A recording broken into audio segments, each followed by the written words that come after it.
सध्या महाराष्ट्रामध्ये एक ट्रेंडिंगला असलेलं भजन आहे. सगळेजण खूप श्रद्धेनं ते भजन गात आहे. त्या भजनाचा भाव खूप गोड आहे. अंधेरों की नगरी से कैसे मैं पार जाऊं, शाम अब लेने आजा,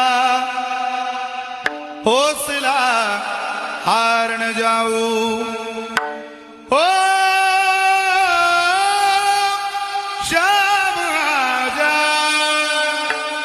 तीन बान के दारी, तीनों बान चला बोला, मुश्किल में दास तेरा अब जल्दी आओ.